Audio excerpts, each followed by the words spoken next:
ሰላም ጤና ይስጥልኝ እንዴት ሰነበታችሁ ክብራትና ክብራን የሐቅና ሳቅ ሚዲያ ተመልካቾቻችን እነሆ በለተረቡ ወደናንተ ምናደርሰውን ዝግጅታችንን ይዘን ቀርበናል እስከ ፕሮግራማችን ማብቂያ አብራችሁን እንድትቆዩ መጋብዛችሁ አበበች ካሳይ ነኝ እንግዲህ ዛሬ ሁሌም እንደምናደርገው ከስፍራው ቴድሮስ አያሌው የሚያደርሰንን መረጃ እናስቀድማለን ከቴድሮስ ጋር በሚኖረን ቆይታ አዳዲስ መረጃዎችን ታገኛላችሁ ብዬ ተስፋ አደርጋለሁ ተመልሰን ደግሞ ትንሽ ወደ ትግራይ አካባቢ ያለ አሁናዊ ሁኔታ አጋራችኋለሁ ቅድሚያ ግን በዚህ በአማራ ክልል በተለይ ቴድሮስ አያሌው ወደሚንቀሳቀስበት ቦታ ላይ ያሉ አዳዲስ ሁነቶች ምንድናቸው የሚለውን ያጋራናል አብራችሁን ቆዩ ሄሎ ቴዲ ጤና ይስጥልኝ እንዴት ሰነበትክ ሰላም አብዬ እንደምናለሽ ደህና ነን እንግዲህ ለተመልካቾቻችንም ሰላም ታቅርብና እዛ አካባቢ ስላሉ አዳዲስ ሐሳቦች መረጃዎች እንድታጋራን እድሉን ልስጥ መልካም ነሽ ውድ ሐቅና ሳቅ ቤተሰቦች እንደምናላችሁ እኛ ከዚህ ከአማራ ክልል በጣም ደህና ነን በአሁኑ ሰዓት ማለትም በክልሉ የተከናወኑ ያሉ አበይት ጉዳዮች ምን ናቸው የሚሉትን ለአድማጭ ተመልካቾች እንደሚከተለው እናቀርባለን መጠየቅ ካለሽ ግን አቤ ብትጠይቂ ደስ ይለኛል እውነት ነው አንዳንድ ጊዜ አሁን አንተ ልትነግረን ያሰብከው እውነታና በተለያዩ ሚዲያዎች ደግሞ ያው ማህበረሰቡን ለማሸበር የሚለቀቁ ብዙ ማህበረሰቡን ሰላም የሚነሱ ነገሮች ደግሞ ይሰማልና አንተ ደግሞ ከስፍራው ስላለ በተለይ ደግሞ ያው እንግዲህ መከላከያ አንድ አካባቢ ላይ ሰላም ለማስከበር ተሰማርተዋል ካልን እዛ አካባቢ ሰላሙን የሚበጠብጥ የማህበረሰቡን ሰላማዊ ኑሮ የሚበጠብጥ አካል ወይም ጽንፈኛ ወይም ጦረኛ አለ ያልን ነውና በተለይ ደግሞ ባለፉት ጥቂት ቀናት ጭምር ባለፉት ሳምንታትም በርካታ የእርስ በርስ የጽንፈኞቹ የእርስ በርስ ውጊያ እየተካሄደ እንደነበር ያው መስዋዕትም ይሆኑ ስላሉ እሱን ስትነግረን ነበር በተለያየ አጋጣሚ የተለያዩ መረጃዎችን ሳሰባስብ እሱን ሰምቻለሁና ያ ጉዳይ አሁንም እንደቀጠለ እንሰማለን በዚህ ሁኔታ ውስጥ እንደው ማህበረሰቡ ምን ያህል እንደተረበሸ እንደ ሰላማዊ ኑሮ እንደተናጋ ይታወቃል ነገር ግን ያ ጉዳይ በምን ያህል ደረጃ ይገለጻል በራሳቸው የእርስ በርስ ውጊያ ላይ ያበቃ ነው ወይስ ወደ ማህበረሰቡ ደግሞ ሌላ ችግር የሚፈጥር ነገር ይታይበታል ወይ መልካም አቤ ያው እንግዲህ አማራ ክልል በዚህ በርስ በርስ ግጭት ከታመሰ ሁለተኛ አመቱን እየደፈነ ነው እንግዲህ በዚህ የረጅም ጊዜ ውጊያ የግጭት ሂደት ያው ማህበረሰቡ ማህበራዊ ኢኮኖሚያዊ ፖለቲካዊ አጠቃላይ ሁለንተናዊ እንትኑ ተናግቷል ይሄ ምንም የሚካር ነገር አይደለም በተለይ በአማራ ክልል ሲንቀሳቀሱ የነበሩ የክልሉ ውጭ ያሉ ሰዎች በክልሉም ውስጥ ያሉ ተወላጆች ባለሀብቶች ተፈናቅለው ወደ ሌላ አካባቢ በተለይ ወደ አዲስ አበባ የሄዱበት ሁኔታ ነው ያለው ይሄ እንግዲህ ክልሉን የሰላም ማነው የጦርነት የግጭት ቀጠና ስላደረጉት ልጆቹ ያው ሰላም የተረጋጋ ሰላም ባለመኖሩ የተፈጠረ ችግር ነው እንግዲህ በአንጻሩ ምንድነው የክልሉ በተለይ የቀድሞው ፕሬዝዳንት ዶክተር ይልቃል በእንትን ባስተላለፉት ጥሪ የፌደራል መንግስት ማለትም መከላከያ ወደ አማራ ክልል እንዲገባ እና ከክልሉ የጸጥታ መዋቅር አቅም ውጭ ነው ብለው ይፋዊ ጥሪ ካደረጉበት ጊዜ አንስቶ ያው በርካታ ሰላምን የማስከበር ስራዎች ሲሰሩ ቆይተዋል ነገር ግን በአንጻሩ የጽንፈኛው ሚዲያ በመተጋገዝ በመናበብ በተለይ የጀግና ኢትዮጵያ መከላከያ ሰራዊት ግብር ያልሆነውን የህዝብ ልጅ ሆኖ ያለ የህዝብን እንደሚጨፈጭፍ ህዝብን እንደሚያንገላታ በሰፊው በሶሻል ሚዲያ ዘመቻ ሲዘመትበት ቆይቷል እንግዲህ አንዱም እኛ ያው እንግዲህ እንደምታውቁው የመከላከያ ድጋፍ ሰጪ ነኝ እኔ አንቺ ደግሞ አብረሽ መከላከያ ክብር አባል ናችሁ እንግዲህ መከላከያው ያለ ግብሩ የስሙ ሲጠፋ እስኪ ያለውን እውነት እናሳውቅ በሚል ያው አማራ ክልል ላይ ያለውን ነገር እናሳውቅ ቆይተናል መከላከያው እንደው ከሚባለው ተቃራኒ ሆኖ ነው ያገኘነው ምክንያቱም እሱን እየገደሉ ገሎናል ይያሉ ይጮሃሉ እሱን ያንገላቱ አንገላቱናል ይያሉ ይጮሃሉ እሱ በህገ መንግስት የተገደበ ስልጣን አለው በነገራችን ላይ መከላከያ በአገሪቱ የስልጣን ትልቁ ቁንጮ ነው በጸጥታ ጉዳይ ላይ ማለት ነው ሁሉም ከመከላከያ ሰራዊት በታች ሁሉም የጸጥታ መዋቅር ከመከላከያ ሰራዊት በታች ነገር ግን የጽንፈኛውና ብሪተኛው ቡድን ባልተጠና የጦርነት ካልኩሌሽን በእንግዲህ በ3 ቀን 4 ኪሎ በደቂቃዎች ባህር ዳርን እንይዛለን ብሎ በቀጥታ ተስፋ ተነስቶ ባልተጠና ባልተያዘ ባልተጨበጠ ህልም በቅዠት ውስጥ ገብቶ የህዝብ ልጅ ያልተገባ ጦርነት ዳርጎ ህዝቡ ለመከራ ዳርጎታል በርካታ ወጣቶች በተለይ በሰሜኑ ጦርነት ጊዜ ያላለቀውን ወጣት በዚህ የጽንፈኛ ቡድን አንድ በተሳሳተ ካልኩሌሽን ራሱ አስገብቶ ለውጊያ በመዳረጉ ሁለት በራሳቸው ከጫካ ከገቡ በኋላ በፈጠሩት አንጃ አንተ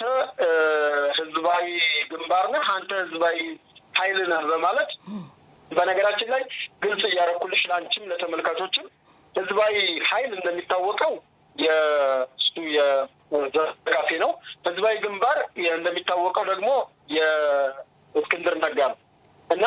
ህዝባዊ ኃይልና ህዝባዊ ግንባር ይያሉ መጀመሪያ መመታታት ጀመሩ ከዛ በኋላ የአማራ ህዝባዊ ኃይልና ህዝባዊ ግንባርን አከሰሙና ወደ የክፍለ ሀገር ተከፋፈሉ ወደ የድሮ እንግዲህ በደርግ ጊዜም በአፄ ኃይለ ሥላሴ ጊዜ ያው በአፄ ኃይለ ሥላሴ ጠቅላይ ግዛት ይባሉ ነበር አካባቢዎች በደርግ ደግሞ ክፍለ ሀገር ይባል ነበርና ወደዛ መጠሪያ ገቡና የሸዋ የጎጃም የወሎ የጎንደር ተባብለው ተከፋፈሉ ከዛ አንዳንዶቹ ጠቅላይ ግዛት የሚለውን ያዙ አንዳንዶቹ ያው የክፍለ ሀገሩ ስም ያዙና በዚህ የእርስ በርስ እንትን ያለ ወደ አንድነት ካልመጣችሁ ዲያስፖራው ነው በነገራችን ላይ ዲያስፖራው ነው የሚያሽከረክራቸው ገንዘብ ምንድነው ወደ አንድነት ስመጡ ነው አላቸው ያን ገንዘብ ለማግኘት ሲሉ እንደውልሻለው ዘመድ አይነት ነገር ተገናኝተናል የሚል አመቻች ኮሚቴ ተቀረበ ከዛ ያው እዚህ ወሎ አካባቢ እንደምታውቂው ኮሎኔል ፋንታውንና መሬ አንድ ሆናሉ እንግዲህ በሸዋም የተወሰነ እንቅስቃሴ የተደረገ በመካከል አሰግድ ተያዘ ይሄ የሆነ እንትን ያለ ወደ ምርጫ ገቡ አንድ እንደዛው ልዩነታቸው እንዳለ አንድ ለመሆን ወደ ምርጫ ገቡ ወደ ምርጫ ሲገቡ ገና ምርጫው እየተካሄደ ያለ ፖዚሽን ያው የተጠለፉ ስልኮችም ስላሉ ይፋም ይወጣ ስላለ እነ ማርሸት እነሱ እና ፍረስ ማረ ምን ያክል ያን ምርጫ በተለይ ጎንደር ላይ እና ሀኪም ለማታለል እና ሰለሞንን ለማታለል የሄዱበት የድምጽ ግድ ስለወጣ ፋም ላይ እነ መከታውን ለመሳብ እነ ደሳለኝን ወደ እነሱ ለመሳብ ያደረጉትን እንትን በስልክ ይወጣ ነበር በስልክ ቅጂ ከዛ መጨረሻ ወደ ምርጫ ከገቡ በኋላ ያው እስክንድር 7-5 በሆነ አሸነፈ ማለት ነው ያው እንግዲህ ይሄ አላሸነፈም ሳይቢዝን ሳይሆን እውነታው እንዲያውቀው ነው ሰው ያደረጉትን አካሄድ ከዛ በዚህ እንትን ፉርሻለ ዘመን ፉርሻለ 5-7 ተሸንፏል በሁለት ብልጫ ማለት ነው ፉርሻለ ከዛ በኋላ ከወሎም ያለው ተከፈለ ከወሎም መሬ ለነዘመነ ጋር ሄደ ከጎንደርም ሀብቴ ነዘመነ ጋር ሄደ ሀብቴና ደረጀ ነበሩ ከዚህ ኮሎኔል ፋንታው ማቤና መሬ ወዳጆ ነበሩ መሬ ወደ ዘመነ ሄደ ሀብቴ ወደ ዘመነ ሄደ ተሸዋ ደግሞ ደሳለኝ ወደ ዘመነ ሄደ ከጎጃም ያው ራሱ ስለሆነ ዘመነ ራሱ ሆነ ከጎጃም ማስረሻና ዘመነ ድሮ አብረው ነበሩ ከዛ ወደ መጣ ወደ ነፍትንግር መጣ በዚህ ፍትጊያ ነው በዚህ መካከል ከሁለቱም አንሆንም ያሉ ትንሽ ቡድኖች አሉ በየመንደሩ በየቦቱ በየሆነ ከሁሉም እንትን ማይል እንደውም አንዳንዴ በቃ ቀጥተኛ ዘረፋ ምናምን ያካሄዱና የእንትና ቡድን ያሉኛ ታፉ ደግሞ ከዚህ መካከል እንትን ያሉ ትንሽ ቡድኖች አሉ ከዛ ያው በዚህ መካከል እንግዲህ አፋሃድ የሚባል ድርጅት መስርቻለሁ አለ እስክንድር። ከዛ ይሄንኛው ቡድን ይሄንን አልቀበልም አለ። አሁን ሰሞኑ ደግሞ ወደ ጎንደር አካባቢ እንግዲህ አንድ እንሆናለን የሚል የመደረጃጀት ነገር አለ። ሆኖም ያ ነገር በሂደት እያለ በመካከል ሸዋ ላይ በእነመከታውና በእነደሳለኝ መካከል ግልጽ ጦርነት የነሱ ጦርነት ይባላል። ምክንያቱም አቅም ላቅም ስለሚመጣጠኑ ካላቸው ጦር መሳሪያ ካላቸው የጦር ልምድም ጦርነት ምን ላይ ሁለቱን ምንም እንትን አይደለም ተመከላከያ ጋር ሲሆነው ግጭት የሚሆነው እና ያው እርስ በርስ ባደረጉት ግጭት ጦርነት ያው የመተላለቅ ነገር መጣ። ከዚህ በፊት ደቡብ ጎንደር ላይ በተለይ በሰሜን ጦርነት እኔም ስለማቅ ማለት ነው ከፍ ያለው ደሴ የሚባል ልጅ ነበረ። እንግዲህ እሱ የደቡብ ጎንደር ይሄ ታሽካይንትን አካባቢ በሰፊው የሚያንቀሳቀስ ልጅ ነበር። እሱ እንግዲህ በነዘመነ ሴራ በነ ሀብቴ ሴራ ተገደለ በሚል ከፍተኛ የሆነ ንቅናቄ ፈጥረው የእነ ሀብቴን ቡድን እነ ደረጀ ለማጥቃት ሄዱበት። እንዲሁም እነ ሀብቴ ራሳችንን እንከላከላለን ብለው በመካከል በርካታ ልጆች ጎንደር ላይ አልቀዋል። ጎጃም ላይ ያለው ለየት የሚለው የመንግስት የተጠና ድሮን እና የመከላከያውም በዛ ምስራቅ ነው የሚንቀሳቀሰው በደንብ አድርጎ የመምታትና የመጥረግ ስራ ተሰርቷል። ሰሜን ወሎና ደቡብ ወሎ አካባቢ ስንመጣ በተለይ አምባሰል ተራራ አካባቢ ከፍተኛ ቦታ ነበረ። ይሄን ቦታ ድርሳን የነምሬ ወዳጆ ግሩፕ ማለት ነው በፊት የነፋንታውን ነበረ። በነገራችን ላይ ሰዎቹ በየጊዜው ቡድናቸውን ስለሚቀያይሩ አድማጭ ተመልካቾች በዚህ ልክ እንዲረዱት እንፈልጋለን። ይሄን ቦታ ጀግና ኢትዮጵያ መከላከያ ሰራዊት አስለቅቆ በአሁኑ ሰዓት ይሄ ከፍተኛ ገዢ የሚባሉ የወሎ መሬቶች በጀግና ኢትዮጵያ መከላከያ ሰራዊት በሰሜን ምስራቅ እዝ ስር መሆናቸውን ማሳወቅ እንወዳለን እና የእርስ በርስ ግጭቱ ዛሬ ሚያዝያ 29 ቀን 2017 ዓ.ም በሸዋ በተለያዩ ቦታዎች በተለይ በመራቤቴ አካባቢ አሁንም ያው እየተካሄደ እንደሆነ በጎንደርም አካባቢ የእርስ በርስ ግጭት አለ። ወሎ ወደ ፀሐይ መውጫ አካባቢ የኮሎኔል ፋንታውን ቡድንና የምሬ ወዳጆ ቡድን ተፋጠው እንዳሉ በተለይ ይሄ ድርሳም ቡድን ወደዛ ሲሄድ የፋንታውን ቡድን ከነበረበት ከዳውንት ወደ ደላንታ በመምጣት ፀሐይ መውጫ ላይ ዘግቶ የመግጠም እንትን ላይ እንዳሉ ማለት ድባብ ላይ እንዳሉ ከስፍራው ለማወቅ ያለው። በተረፈ እንግዲህ በቀጣይነት ወደ መከላከያ ሰራዊታችን የስነ ልቦናና ጥንካሬ በዚሁ በሸጋገርና በተሰልልኝ መልካም ነው። እውነት ነው። አሁን ምናልባትም የእርስ በርስ ግጭት በተለይ በእርስ በርስ ሁሌ እንላለን አይደል ኢትዮጵያውያን ወደ ጦርነት ከሚያስገባን ታሪክ ይልቅ እርስ በርስ ወደ ምናለማት አገር ፊታችንን ብናዞር ይበልጥ ተጠቃሚ እንሆናለን። ምክንያቱም እርስ በርስ ምንለው ወንድማማችነትን ስለሚገልጽ ነውና በተመሳሳይ ደግሞ እነዚህ ሰዎች መሰረታዊ የሆነ አላማ ስለሌላቸው ወደ እርስ በርስ ግጭት መመለሳቸውን ስትሰማ በዛ ላይ የሚደርሰውን ጥፋት ማህበረሰቡም ላይ የሚደርሰው ጥፋት ስጋትም ራሱ እንደሚጨምር ስለሚያሳይ ነውና ምናልባት ይሄንን ለመቆጣጠር ግን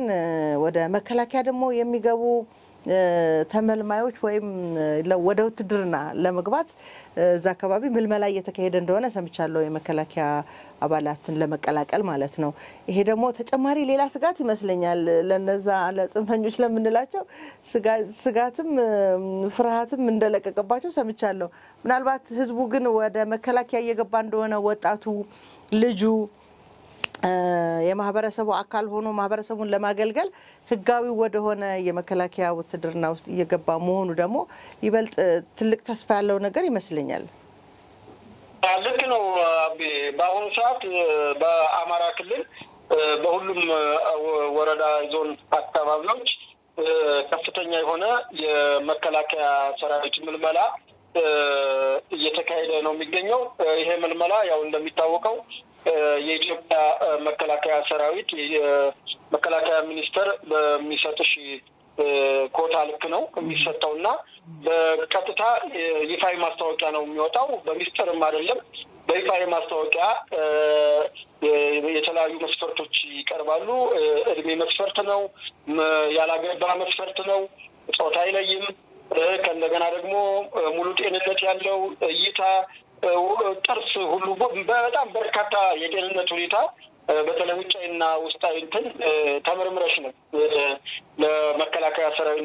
ሰራዊትነት እጩ ብቁ የምትባዩ ማለት ነው። መጀመሪያ ግን በፈቃደኝነት ወዶ ወደ መስተዳደሮች ሄዶ መመዝገብ ነው ትልቁ ነገር ማለት ነው። በዚህ እንግዲህ የአማራ ክልል ወጣት ያው ያስተዋለው ነገር ቢኖር ምንድነው እነዚህ ኢመደበኛ ኃይሎች ዝም ብሎ በዘፈቀደ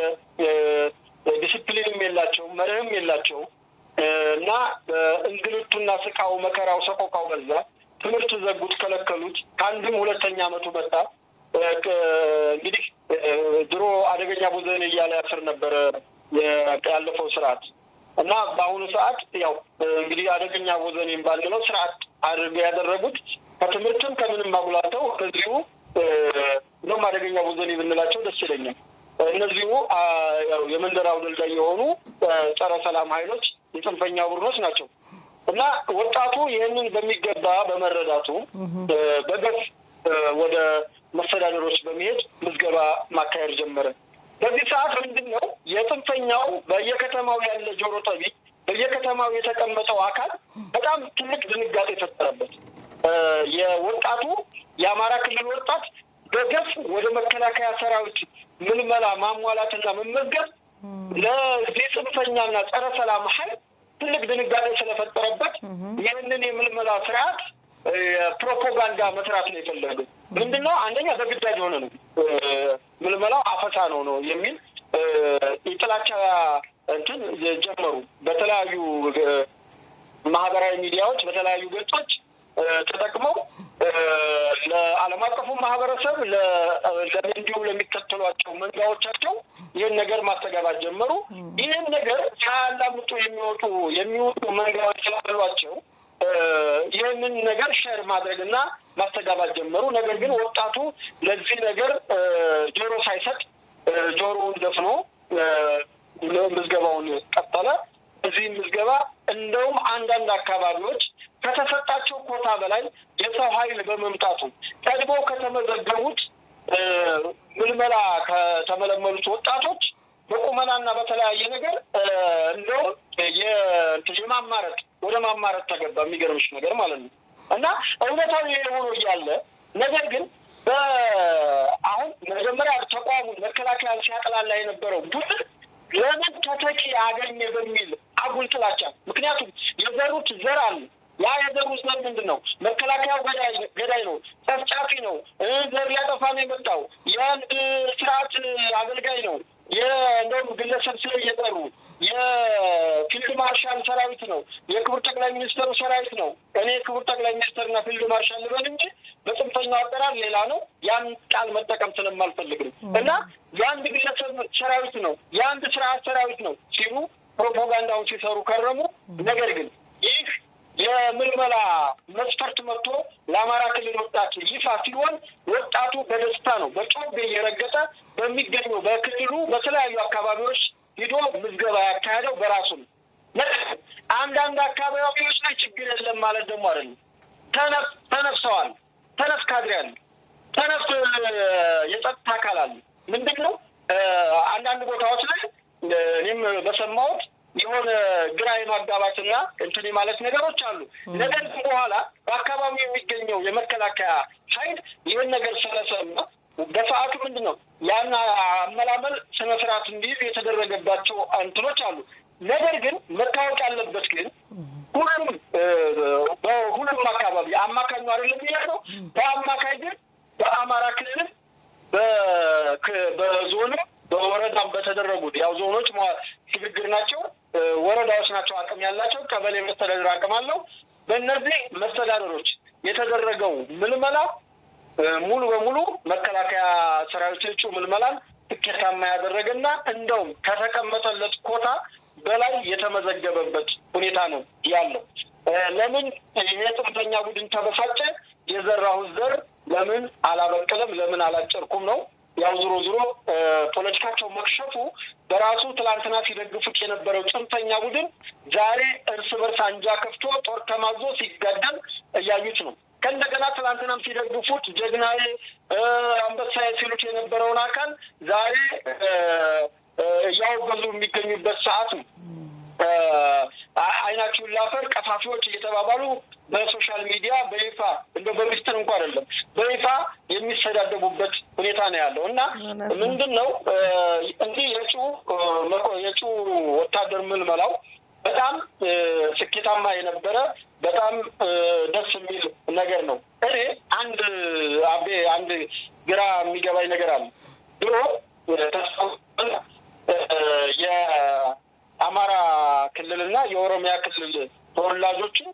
በይበልጥ ከመከላከያው ከገቡ በኋላ ለማግለል የሚደረገው ሂደት በተለይ በአንድ አካባቢ ሰዎች ተይዞ ስለነበረ መከላከያ ተቋም ስላልነበረ ያን ተቋም ለሱ ላይን ከለራቸው አላማረኝም በተለይ አካባቢው ከሚንቀሳቀሱ የፖለቲካ ድርጅቶች ለምሳሌ አማርኛ ተናጋሪ ከሆነ ቅንጅት አመለካከት አለ ኦሮምኛ ተናጋሪ ከሆነ የኦነግ አመለካከት አለ የተባለ አንገቱን እንዲያቀረቅር የሚደረግበት ከሰራዊቱ እንዲገለል የሚደረግበት የእግዚአብሔር ተወላጅ ብቻ በመሆኑ በጥላቻ የሚታይበት በጥርጣሬ የሚታይበት ሁኔታ የነበረበት ታሪክ ነው እንግዲህ የምናውቀው ታሪክ ይሄን ነው እንዴ ምን ነው እነ ጄኔራል ተፈራሰው ቆይን እንዴ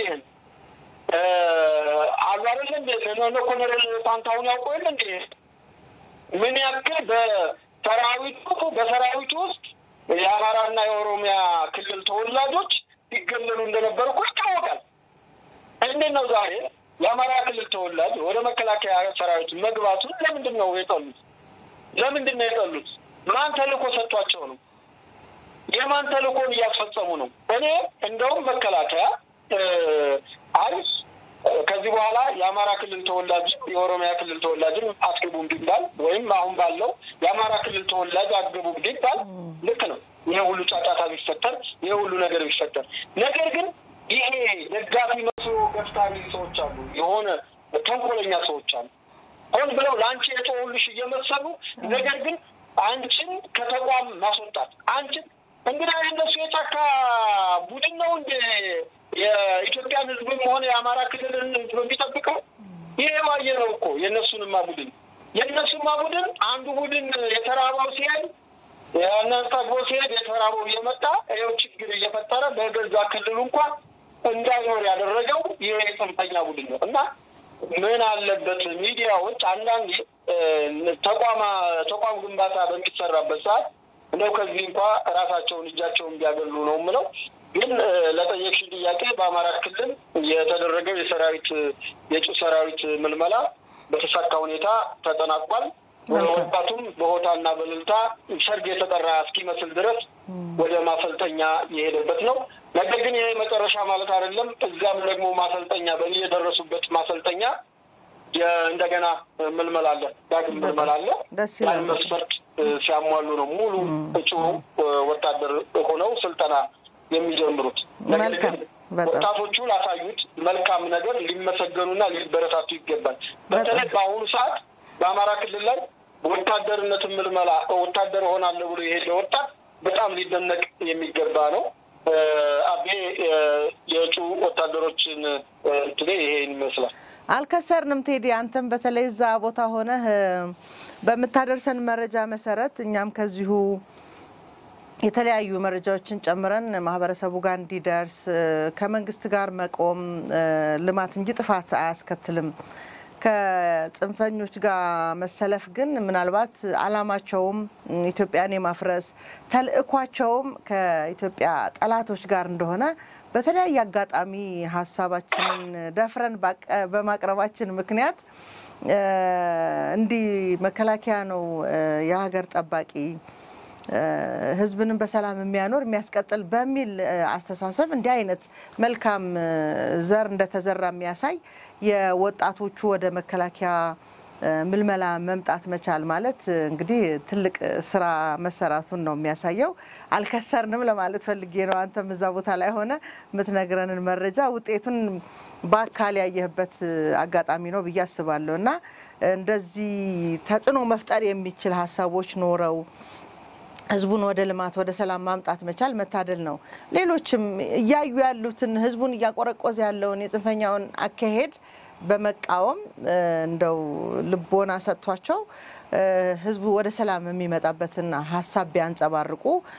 ምን ያህል እኛ አሁን ዛሬ ላይ የተዘራ ነገር ነው የበቀለው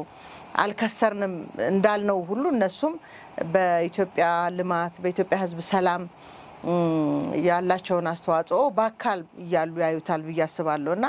ለመልካም ነገር መሰለፍ ሁሌም መልካም ነው ብዬ ነው ማምነውና እኛ ዛሬ እንኮራበታለን። ነገ ሙሉ በሙሉ ደግሞ ያ ታሪክ ተቀይሮ ምክንያቱም እኛው በትግራይ አካባቢ ስላለው ነገር ስሰማ ዛሬ ላይ እኔ ምኮራበት ታሪክ እንደተሰራ ነው ማቀው አብረውኝ በነበሩ ባልደረቦቼ የከፈሉት መስዋዕትነት እኛም ማህበረሰባችንን መረጃ ለማቀበል ለመስጠት የነበረውን ሁኔታ እናቀዋለንና ተመልሰህ ማህበረሰብ በዚህ ልክ ነገሮች ገብተውኛል የሚል ነገር ተፈጥሮ ያው በርግጥ አንዳንድ ጊዜ ህዝቡ ለ50 አመት የታሰረበት ገመድ ረጅም ይመስለኛል። ለዛ ነው ቶሎ መቁረጥ ያቃተን እንጂ በትክክል መረጃ አግኝቶ ዳግም ጠላቶች ወይም ጥቂት ምንድነው ምን ብለን ንግለጻቸው ከሰውነት ውጭ ሆኑ ሰዎች ያደረጉ ያሉት ነገር ባያበቃም ማህበረሰቡ ግን በቂ መረጃ አግኝቶ ድጋሚ ለነሱ አላማ እንደማይሰለፍ ግን አረጋግጦልናልና በአማራ ክልልም ያለው ነገር እየሰራ ያለውም ስራ እሱን ስለሚያመላክት ያው ምትኮራበት ስራ ለመስራት በቅታልና መልካም ነገር ነው እንቀጥልበታለን። አገራችንን ያው ከየትኛውም የጽንፈኛ አካል ስጋት ነፃ ለማውጣት እኛ ትግላችንን እንቀጥላለን። በዚህ ልክ ደግሞ ወጣቶቻችንም እዚህ ሰላማዊ ሂደት ውስጥ ለመግባት የኢትዮጵያ አካል የኢትዮጵያ መከላከያ ሰራዊት አካል ለመሆን ያሳዩትን ቁርጠኝነት በዚህ አጋጣሚ ማድነቅ ያስፈልጋል። እንግዲህ ምናልባት ይሄ ሁኔታ ተጽዕኖ እየፈጠረ ይመስለኛል ተቋርጦ የነበሩ በርካታ የልማት ስራዎችም ወደ ስራ ለመመለስ ሂደቶቹ ተጀምረዋል ሰምቻለሁ። እዚህም ውጤት አካል ሊሆን ይችላል ብዬ አስባለሁ። እስቲ ምንድነው ተቋርጦ የነበሩት ለምንድነው በርግጥ ከዛ አካባቢ ካለው የሰላም እጦት ጋር ነው ወይ አሁንስ ተጀመሩ የተባሉት ምን ስራዎች ናቸው? ትክክል አቤ ያው እንግዲህ እኛ ነው ለፋታችን ህብረተሰቡ የጠራ ግንዛቤ በክልሉ ላይ ያለ እንዲመንዳይና እንዲመለከት ማድረግ ነው። እንግዲህ የተለያዩ በዚህ የሰላም አንጻራዊ ሰላም መጥቷል በክልሉ ላይ። በዚህ አንጻራዊ ሰላም ያው እንግዲህ አንጻራዊ ምልሽ ከበፊቱ ለማነጻጸር ፈልጌ ነው እንጂ ያው በርካታ አካባቢዎች ላይ ሰላም ሰፍኗል። እንደ በፊቱ በከተሞች ላይ የቦምብ ማፈንዳት በርካታ ሰዎች ይገደሉ ነበር። እሱ አሁን ቀንሷል። አሁን እንደውም ጽንፈኛ ቡድን የት ልግባ አዩኝ ያላዩኝ ልደበቅ የሚልበት ሁኔታ ተፈጥሯል። ይሄ የተፈጠረው በተቀናጀ ሁኔታ የጸጥታው ቡድን በመስራቱ ነው። መከላከያ ሰራዊት ያው እንደነገርኩሽ በበላይነት ያው እንግዲህ በአገሪቱ አንበሳውን ድርሻ ይወስዳል። ነገር ግን በክልሉ ከሰው አድማ መከላከል አለ፣ የፖሊስ ሰራዊት አለ፣ የሚሊሻ አለ፣ የሰላም ሰራዊት አለ፣ የሰላም ዘብ አለ። እነዚህ እና ህብረተሰቡ በራሱ አሁን ሰላም ፈላጊ በመሆኑ እየተፈለኮለኩ ከተማ ላይ ያጠፉ የነበረውን ነፍስ አንዳንድ እንትኖች እኔም የዛም ሰለባ ስለነበርኩ እሱ የቀነሰበት ሁኔታ ነው ያለ። የቀነሰበት ሳይሆን ፍጹም አሁን የብዙም አሰሚ የለም። ወደ ጠየቅሽ ጥያቄ ስመለስ በርካታ የልማት ስራዎች ተቋርጠዋል። እንደምታስታውሽው እንግዲህ ከለውጥ በፊት በነበረው በወያኔ ኢህአዴግ ስርዓት የአማራ ክልል ትልቁ ጥያቄ ምን ነበረ ካልሽ ትልቁ የመሰረተ ልማት ጥያቄ የመሰረተ ልማት ጥያቄ መንገድ ነው ዋናው መንገድ የውሃ የመብራት እና የቴሌኮም እንትኖች ነው እንግዲህ ከለውጡ መንግስት በኋላ በአማራ ክልል በርካታ የመንገድ ስራዎችና የተለያዩ ኤሌክትሪክ ዝርጋታዎች በተለይ ሰብስቴሽን በተለያዩ አካባቢ የተዘረጉ ሲሆን ነገር ግን ጽንፈኛ ቡድን እንቅስቃሴ ከጀመረ ጊዜ ጀምሮ በታወሮች የሚሰረቁበት አንዳንድ የተጀመሩ የነበሩ የመንገድ ስራዎች የተቋረጡበት በተለይ ከሰሜን ሸዋ አካባቢ ከዚህ በፊት ገልጸነዋል የመንዝ አካባቢ እንዲሁም ደግሞ ከደብረ ብርሃን ከዋና ከተማው ወደ ክልሉ የተለያዩ አካባቢ የሚወስደው መንገዶች ተቋርጦ የነበረበት በደቡብ ጎንደር በተመሳሳይ በሰሜን ወሎ እነዚህ አካባቢዎች ከፍተኛ የሆነ የመንገድ ፕሮጀክቶች ተጀምረው ነበር በተለይ የከሰቆጣ ላሊበላ ከወገልጤና ዓለም ከተማ አድርጎ በዚህ በመራቤቴ መቀሌ ድረስ የሚዘረጋ መንገድ ነበር ይሄ መንገድ በኢህአዴግ ጊዜ የተጀመረ ነው ነገር ግን ሲጓተት መጣ ከዛ ከለውጡ መንግስት በኋላ እየተፋጠነ ባለበት ሰዓት የሰሜኑ ጦርነት ተከሰከሰ ከዛ እንደገና መልሶ ይሄ የክልሉ ግጭት በመፈጠሩ ያው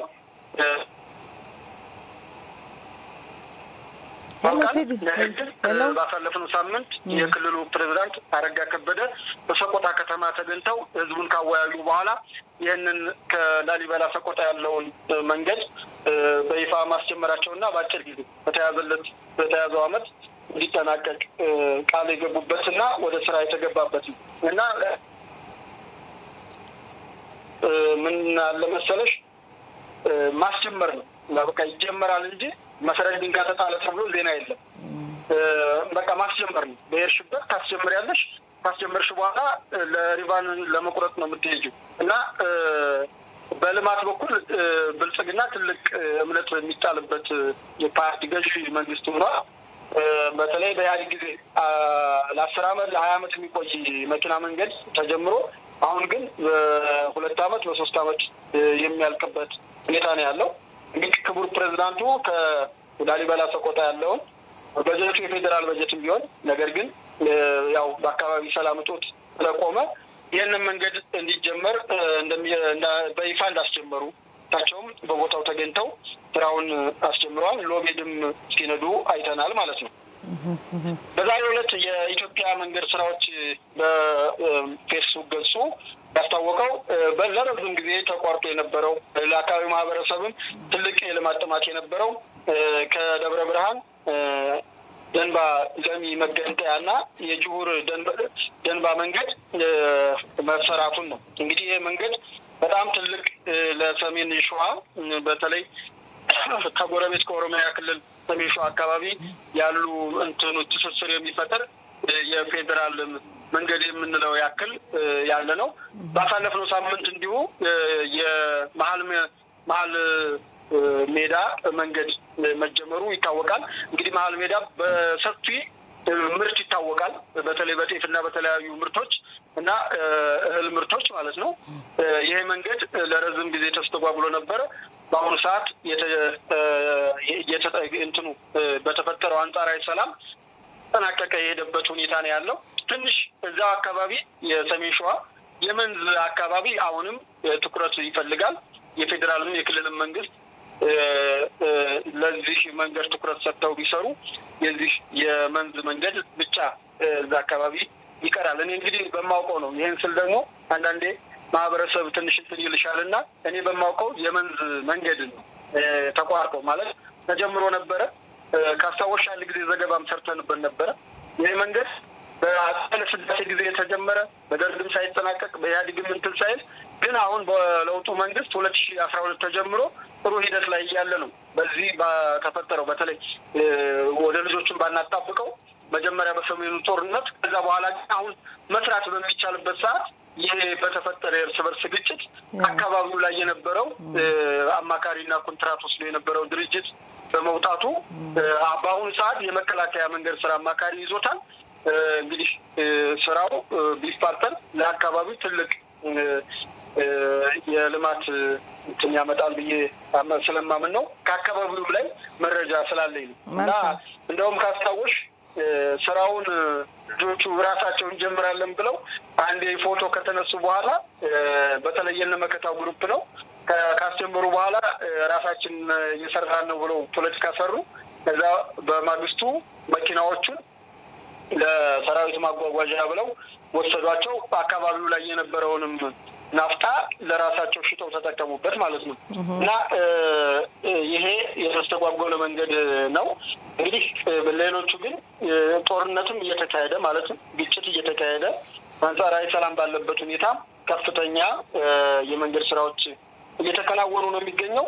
በሌላ መልኩ በክልሉ ያሉ ከፍተኛ አመራሮች ወረዳ እና ዞን ቀበሌ ድረስ በተለይ በሰሜን ወሎ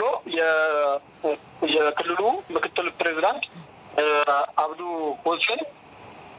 በሰሜን ወሎ ዞን ራያ ቆቦ ወረዳ ቃሊም ከተማ እንግዲህ ቃሊም የምትባል ቦታ የነ መሬ ጽንፈኛ ቡድን መናኸሪያ ካረጋትና የእጅ አርጓት ከቆየ በርካታ ጊዜ ነበረ። ነገር ግን መከላከያ ሰሞኑን በወሰደው እርምጃ አካባቢው ላይ ሰላም ሰፍኖ ማህበረሰቡን እንግዲህ የክልሉ ምክትል ፕሬዝዳንት ሄደው ህዝቡን ያወያዩበትና ህዝቡም የልማት ጥያቄውን ያነሳበት በተለይ ከወልዲያ ባህር ዳር መንገድ አለ አፍሪካር የሚባል መገንጠያ ያለው ወደ ቃሊም ከዛ ከአፍሪካር መገንጠያ እስከ ቆቦ ሮቢት ባለው በላይኛው በኩል የገጠር ጠጠር መንገድ ቃል ተገብቶ ስራም ተጀምሮ ነበር። ነገር ግን በጽንፈኛው ቡድን እንቅስቃሴ ምክንያት ስራው ተስተጓጉሎ ነበር። ይሄን ግን አሁን በተፈጠረው አንጻራዊ ሰላም መንገዱ እንደሚሰራ ቃል የገቡበት። በሌላ መልኩ ደግሞ ወደ ሰሜን ወሎ ሀብሮ ወረዳ ውርጌሳ በተለይ ጊራና አካባቢ ያው ጽንፈኛ ቡድን በርካታ ጊዜ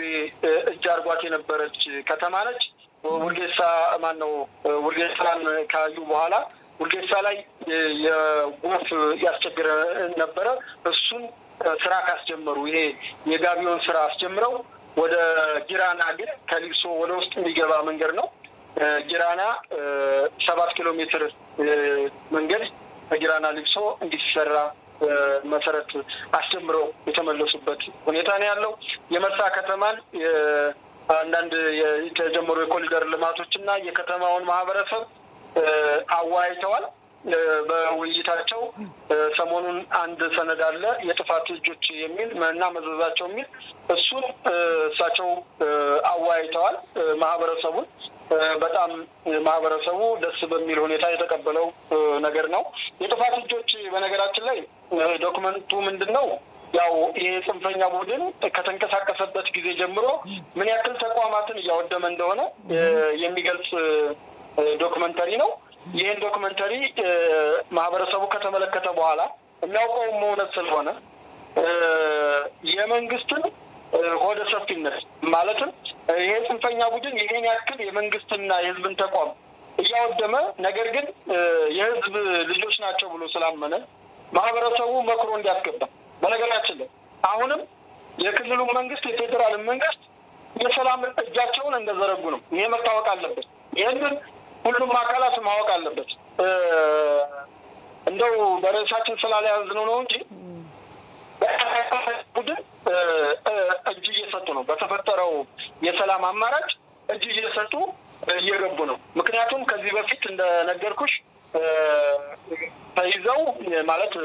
ወዶ ገብና በጦር ሜዳ የተያዙትን ዲዲአር ከሰለጠኑ በኋላ ያንን በዲዲአር ማቋቋሚያ ፓኬጅ ታቅፈው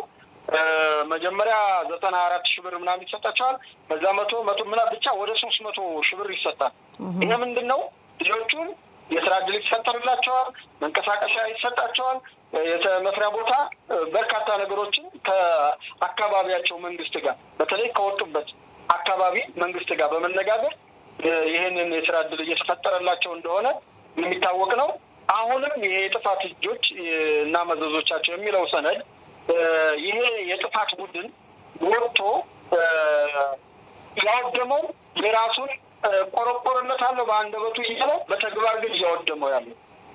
የአማራ ክልል ህዝብ ተቋም ለምሳሌ የመዘጋጃ ቤትን ሰነድ ማውደም ይሄ ድርጊት በጎንደር ተደርጓል፣ በሰሜን ወሎ ራያ ቆቦ ተደርጓል፣ በጎጃም ተደርጓል። ያው የምታውቂው ስለሆነ ፈረስ ቤት ምናምን መራዊ ያው ዘመነ የሚንቀሳቀሱበት አካባቢ ስለሆነ ያን የመዘጋጃ ቤት ሰነድ ማጥፋት ምን አስፈልግ? መቼም ነገ እንደዚህ ሆኖ ቢመሩ እንኳን ሀገር ቢመሩ እንኳን ይሄ የመዘጋጃ ቤት ሰነድ እኮ ነው ዶክመንቱ ነው የሚያገለግላቸው። ምክንያቱም ከኃይለ ሥላሴ ደርግ ከደርግ ደግሞ ኢህአዴግ ከኢህአዴግ ብልጽግና ሲመጣ ሲተባበሩ ሰነዶች እንዳሉ ነው። ሰነዶች ይዘታቸው ነው ሊቀየር የሚችለው። ለምሳሌ በአፄ ኃይለ ሥላሴ ጊዜ የነበረው በደርግ ጊዜ ከነበረው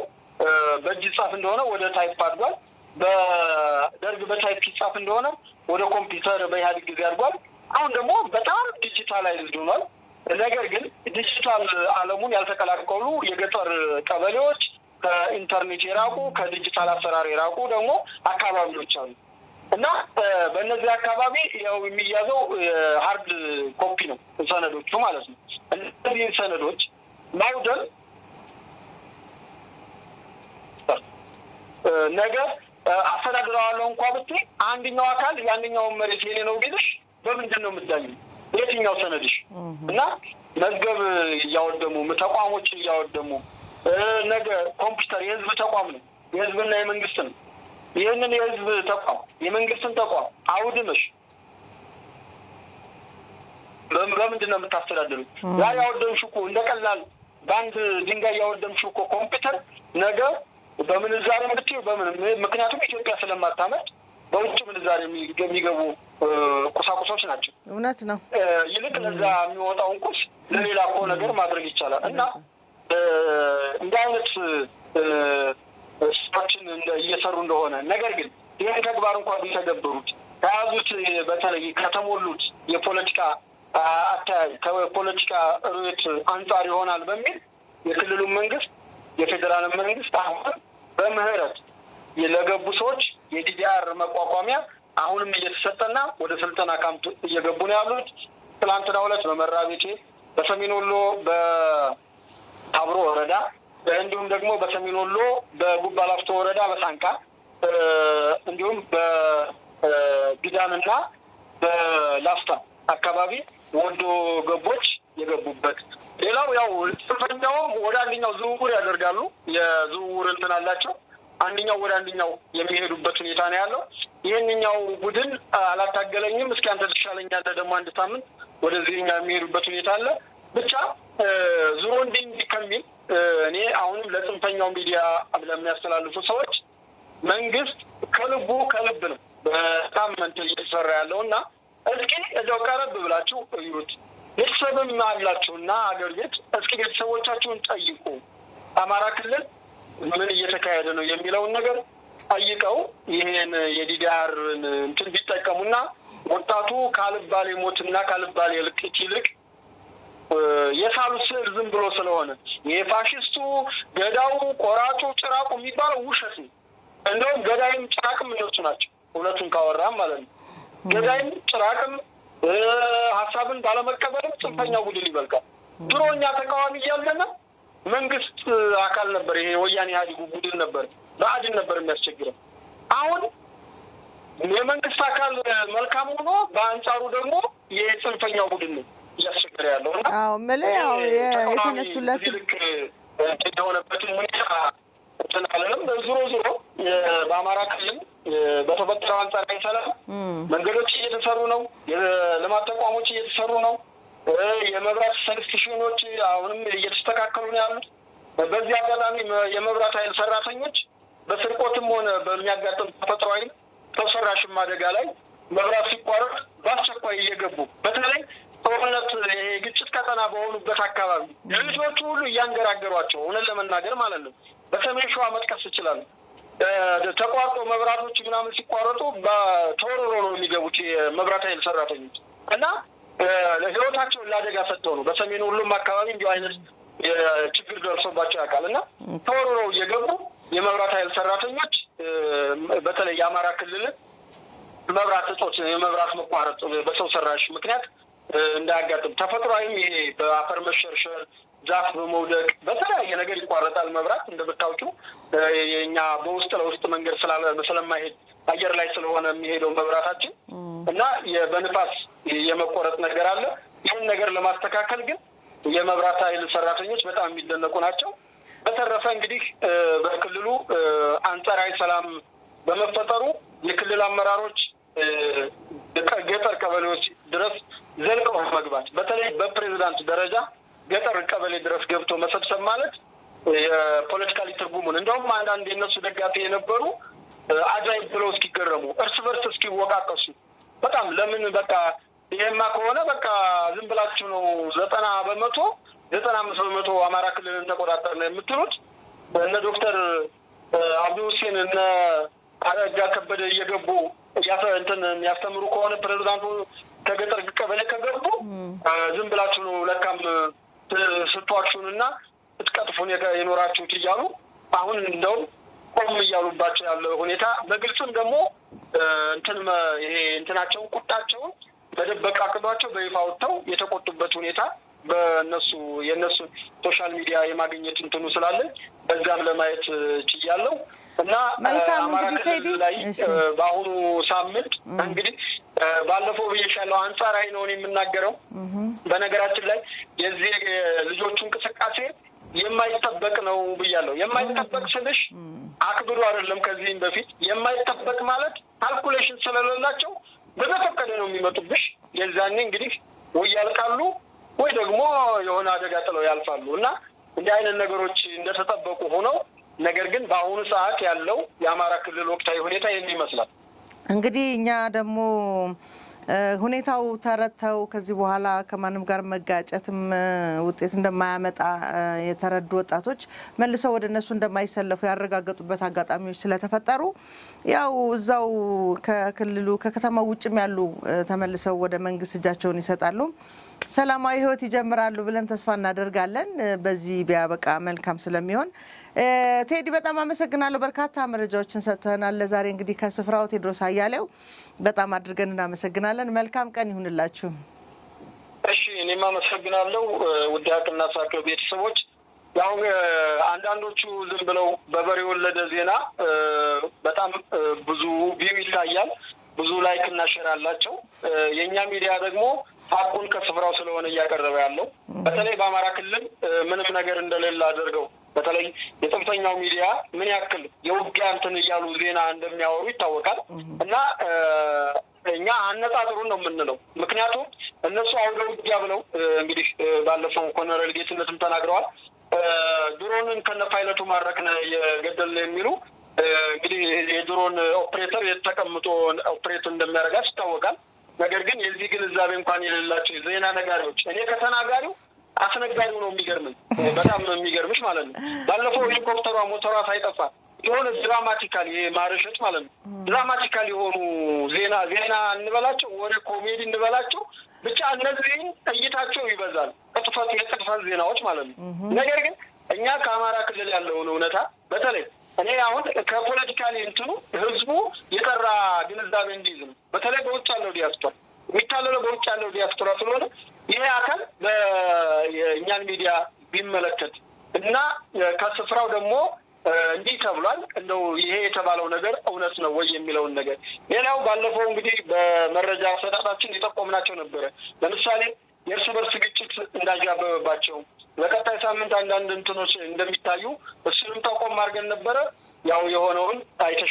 አይታችሁታል እናንተ ሌላው የነደረጃ አብቶል ውሃ ነው ቦት ተመታ ብለው ውሃ ነው ያሉት እንግዲህ ያን ናፍጣ ያን ያክል ሲፈስ ከዛም በኋላ በተሰሩት ቪዲዮዎች እውነታውን ያያችሁት ነው እንዲህ የጥፋት ነገሮችን የሚያወሩ ሰዎች እይታቸው ይጨምራል እኛ ግን እዚህ ከመሬት ላይ ያለውን ሀቁን ከፈለጋችሁ ሀቅና ሳቅን ምርጫቸው አድርጉ ነው የምለው ፕሮግራማችንን ስላያችሁ እናመሰግናለን ሚዲያችንን ሰብስክራይብ አድርጉ ሼር ኮሜንት እንዲሁም የተሰማችሁ ማንኛውንም ሐሳብና አስተያየት ስጡን ለፕሮግራማችን መሻሻል ይጠቅመናል እንዲህ ቢሆን እንዲህ ቢደረግ የሚለው ይሄን ነው ኢትዮጵያ ለዘላለም በልጆቿ ታፍራና ተከብራ ትኑር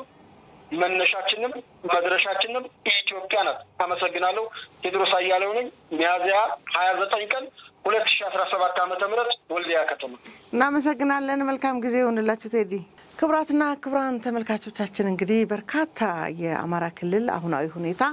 አስመልክቶ ቴድሮስ አያሌው ያጋራንን ሐሳብ ነበር ወደ እናንተ ያደረስነው። እንግዲህ ቀደም ሲል እሱ ለመግለጽ በደንብ አድርጎ ለመተንተን ያሰበውና የተነተነው ጉዳይ እዛ አካባቢ በአካል ተገኝቶ ያየውን የታዘበውን የሰበሰበውን መረጃ ጋርቶናል። ይሄንን መረጃ ደግሞ እንግዲህ በስማ በለው የምንሰማው የሚደርሰን ሳይሆን እዛው በአካል ተገኝቶ የሚያጋራን እንደመሆኑ መጠን እሱ እንዳለው ከስማ በለው ይልቅ የኛ እንዴት ተአማኒነት ያጣል በአካል ተገኝተን የምንነግራችሁ እውነት ነው የሚለውን ሐሳብ አስረግጦልናል። እናመሰግናለን። ቀደም ሲል በተለይ የተቋረጡ የልማት ስራዎችን በሚነግረን ሰዓት የትግራይ አካባቢ ያለውን የልማት እንደበለው የጥፋት እንቅስቃሴን አስታወሰኝ። እንደሚታወቀው የመቀለ ከተማ አካባቢ ላይ ያለው በተለይ አሁን ክረምት እየመጣ እንደሆነ ይታወቃል። ያው በተደጋጋሚም ዝናብ እየዘነበ እንደሆነ እናያለንና በጣም በሚያስገርም ሁኔታ አንዳንድ ጊዜ ለውስጣችንም ሰላም የውጭውን የምናየው ነገር ወሳኝነት ይኖረዋል። በተወሰነ ፐርሰንት የራሱ ተጽዕኖ አለውና ከተማው ላይ ያለው ታጥቆ የማፍረስ ስራ መንገዶቹን ቆፋፍሮ ሰዎች በእያንዳንዱ ጉዟቸው ላይ ውስጣቸው ካለው ይሄ ቀድሞ የተፈጠረው ሰላም የማጣት በጦርነት ብዙ ነገሮችን የማጣት ስሜት በተጨማሪ አሁን ደግሞ ውጫዊውን እይታን የሚረብሽ ምስል ፈጥረውበታልና አንዳንድ ጊዜ አንዳንድ በክልሉ ትልልቅ ቦታ ላይ በተለይ በጊዜ አስተዳደሩ አሁንም የለውጥ ደጋፊ ሆኑ የሚጽፏቸውን አያለውና ይሄ እንደ ተረቱ ዶሮዋ እኔ ካልበላሁት ልድፋው አይነት የሚባል ምሳሌ ያለበት ነገር እየታየ ነው ከተማው ላይ የሚል ጽሁፍ አይቻለውና ልክ ተስፋ የቆረጠ ሰው ምንም ማድረግ ስለማይችል ብቻ ጥፋትን ግን ማድረግ እንደሚችል አምነው እያደረጉ እንደሆነ የሚያሳይ ብዙ በርካታ ምስሎች እናያለንና እንግዲህ አንድ ቀን ወደ የልማት ስራዎች ደግሞ የሚመለስበት ቀን እንመኛለን እንጂ አሁን ያለው ሁኔታ በጣም ከተማውን የማውደም ከተማውን ቀድሞ የነበረውን ምስል ያው እንደማይቆዩ እንደማይኖሩበት ሲያውቁ ያደረጉት ነገር እንደሆነ ነው ለኔ የሚገባኝና አንዳንድ ጊዜ እኔ ከሌለሁበት በሚለው አጥፍተውት ለመሄድ ካላቸው ፍላጎት የመነጨ ይመስላል። ምክንያቱም አንድና አካባቢ ልማት ብለህ ጀምረህ እሱን ሳጨርስ ሌላ ነገር አታፈርስምና እኛ እንግዲህ ልማት ምን ማለት እንደሆነ አዲስ አበባ ላይና እንደ አዲስ አበባ ደግሞ ሞዴል ተደርጎ የተለያዩ ክልሎች ላይ የተሰሩ በጣም አጭር ጊዜ በፈጁ በርካታ ባለሙያ ተሳተፈባቸው ግን ደግሞ ድንቅ የሆኑ አሁን የተለያዩ ዓለም አቀፍ ሚዲያዎች ራሱ የሚዘግቡበትን ምሳሌ ማየት ችለናልና ለማልማት አዲስ አበባን ሞዴል ማድረግ ወይም የክልል አካባቢዎችን ሞዴል ማድረግ በቂ እንደሆነ እናምናለን። ፍላጎቱ ሌላ እስካልሆነ የተደረገው ነገር የተደረገው ጥፋት ማጥፋት የሚለው ተፈልጎ ካልሆነ በስተቀር ለልማት ምሳሌ የሚሆኑ በርካታ በእጃችን ያሉ ነገሮችን መጠቀም ይቻል ነበርና እዚህ በአማራ ክልል ላይ የተሰራ ስላለው ግንባታን አስበን ወደ ትግራይ ደግሞ እንዲህ አይነት ጥፋት እየተሰራ እንደሆነ ስናይ ዛሬም ጥፋቱን ለማስቀጠል የሚፈልጉ እንቅልፍ ያጡ የነሱ እንዳልሆነች ሀገሪቱ የሚያውቁ አይደለም ክልሉን ኢትዮጵያን የነሱ እንዳልሆነች የሚያውቁ በየአደባባዩ ይወጡ የሚናገሩ ሰዎች ስለሆኑ አሁን በክልሉ አለን የሚሉ ሰዎች ዛሬም ጥፋታቸውን እንደቀጠሉ ይገኛሉ። ለዛም ይመስለኛል አብዛኛው ማህበረሰብ ክልሉን እየለቀቀ ወደ ሌላ አካባቢ በተለይ ወደ አዲስ አበባ በርካታ የትግራይ ተወላጆች እየመጡ እንደሆነ ያያየን እንገኛለን። ግን እስከ መቼ የህግ የበላይነት የሚረጋገጠው መች ነው? ምናልባት ፌደራል መንግስት እነዚህ ሰዎች ምን ያደረጉ እንደሆነ በተለያየ አጋጣሚ በተለይ ደግሞ በቅርቡ የተሾሙት የጊዜ አስተዳደሩ ፕሬዝዳንት እንዲሰሩ የተሰጣቸውን ስልጣንና ኃላፊነት እየሰሩ እንዳልሆነ ከክልሉ የሚመጡ ብዙ መረጃዎች ይነግሩናልና እንደው ሄደን መጨረሻ መውጫው እንዳይጠፋብን የሚል ስጋት ስላለኝ ነው። ያው እንግዲህ በትግራይ ምሁራንና ልሂቃን በተለይ ደግሞ በህወሓት ትከሻ ታዝለው የመጡ በርካታ በተማረ ሰው ማዕረግ በተማረ ሰው ሰርቲፊኬት የመጡ ግን ደግሞ ለጥፋቱ ደግሞ ፊት የተሰለፉ ምሁራንን የሚሉ ሰዎች ያሉበት ክልል ነው። እነሱም እንኳን ይሄን ያዩ ነገሩ የሚያበቃበት ነገር ሲያደርጉ እናይም። በርግጥ ለምን ያደርጋሉ? ምክንያቱም ሿሚያቸው ንጉሳቸው ምን ያህል ከህግ ውጭ የሆነ ስርዓት ዘርግቶ ለህዝቦች ጥፋት ፊት ተሰላፊ በታሪክ መዝገብ ጥቁር የሚጻፍለት ድርጅት ህወሓት የሚባል ድርጅት እስካስተማራቸው እስከሾማቸው እስካበላቸው አሁንም እሱ ሲኖር ነው እኔ የምኖረው የሚል የጨለመ ተስፋ ውስጥ ያሉ ሰዎች እስከሆኑ ድረስ እየሆነ ያለው ነገር እንዳልሆነ ለማየት ወይም እንዳልሆነ ለመናገር ፊት የሚሰለፉ ሰዎች እናያለን ዛሬ አይደለም የተጀመረው ይሄ እንደዚህ አይነት ተሳቤ ቀድሞ ሊስተካከሉ የሚገቡ በጣም ጥቂት የሆኑ ስህተቶችን ማስተካከል የሚቻልበት ደረጃ ላይ ያለም አንድም አስተዋጽኦ የሚያደርግ የትግራይ ምሁር ሊሂቅ የሚባል አላየንም አሁንም በጥፋተኞች ጎራ የተሰለፉ ሰዎች እንደሆኑ ያየን ነው ያ ሲባል ግን ጥቂትም ቢሆን ደግሞ ለውጡ ግድ እንደሆነ የሚያምኑ ከብዙ ጥፋተኞች ጋር የሚታገሉ ደግሞ አሉ ውጤቱንም ለማየት ተስፋ የሚሰጡን በተለያየ አጋጣሚ ትግሉ ህወሓቶች እንደሚሉት መራራ ቢሆንም ውጤቱ ግን መልካም እንደሚሆን የሚያሳዩን ደግሞ በርካታ ምሁራን ደግሞ እናያለን ምናልባት እነዚህን እንዳናጣቸው ነው እንግዲህ ፌደራል መንግስት እንደዚህ አይነት ሐሳብና ፍላጎት ያላቸውን ሰዎችስ ምን ያህል በኃላፊነት ወደፊት እንዲመጡ ያገዘ ያለው የሚለው ጠይቂልንም ይሉኛል ምን ያደረገ ነው ፌደራል መንግስት እየተደረገ ያለው ነገር እውነት ነው የጦርነቱ አብቅቷል ማለት የተኩስ ድምጽ የለም ማለት ጥፋት የለም ማለት እንዳልሆነ ግን ሁላችንም እንታዘበው ጉዳይ ስለሆነ ዛሬም ስለ ክልሉ የጥፋት መሪዎች ዝም አንልም ያው በተለይ ደግሞ በጣም በሚያሳዝን ሁኔታ የኤርትራ አስተዳድራሉ የሚለውን ሻዕቢያ አስተሳሰብ ለማስቀጠል በራሳቸው የህወሓቶች ነበር ህወሓቶችና የቲዲኤፍ አምራ ምንድነው የጦር መሪዎች ነን የሚሉ ሰዎች ከሉዓላዊነቷን ያከበረች ሀገር ናት ብለው እነሱ ናቸው ሉዓላዊነቷን የሰጧት እንግዲህ ከሰጧት ሌላ ሀገር ጋር የክልል መንግስታት የነበሩ ግን ሽፍቶች ሆኑ ዛሬም ከሌላ ሀገር ጋር በግል ግንኙነት መጀመራቸው ራሱ ትልቅ የታሪክ ጠባሳ ነውና ይሄንን ጉዳይ መንግስት እንዴት ያያየው እንደሆነ በተለይ ደግሞ ከፌደራል ጎን ተሰልፈው ለውጡን ለማስቀጠል ይጥሩ የነበሩ የትግራይ ተወላጆች ህይወታቸውም እንቅስቃሴያቸውም ትግላቸውም አደጋ ላይ እንደወደቀ የምናየው እውነታ ስለሆነ በዚህ ልክ ድንበር ጥሰው እየገቡ እንዳሉ ጭራሽ ለትግራይ ህዝብና ለትግራይ መንግስት ወደቡ እንዲጠቀም የሻዕቢያ መንግስት እንደፈቀደ የሚናገሩ ፕሮፓጋንዲስቶች አደባባይ ይወጡ ይናገራሉና በእርግጥ መንግስት ስራ እየሰራ አይደለም አንልም የራሱ የሆነ የመረጃ ምንጮች ይኖሩታል ግን እኛም የህዝቡ አንደበት ወይም የህዝቡን አፍ ሆነን ማድረስ ያለብንን መረጃ የማድረስ ግዴታ ስላለብን ነው እኔም ያወራው ያለሁትና ጉዳዩ ይሄን ይመስላል በዚህ ሂደት ከቀጠለ ከማንወጣበት ችግር ውስጥ እንዳንገባ ግን ነገሮችን ባጽኖት መከታተል የግድ ይላል እኛም የሰማነውን ያየነውን የደረሰንን መረጃ አድርሰናል ለዛሬ እዚህ ላብቃ እንግዲህ ከተለየ አካባቢ ያለውን መረጃ ለማድረስ የነበረንን ጊዜ ይሄን ይመስላል አብራችሁን ቆይታችሁ ስለተከታተላችሁ እጅግ አድርገን እናመሰግናለን መልካም ጊዜ ይሁንላችሁ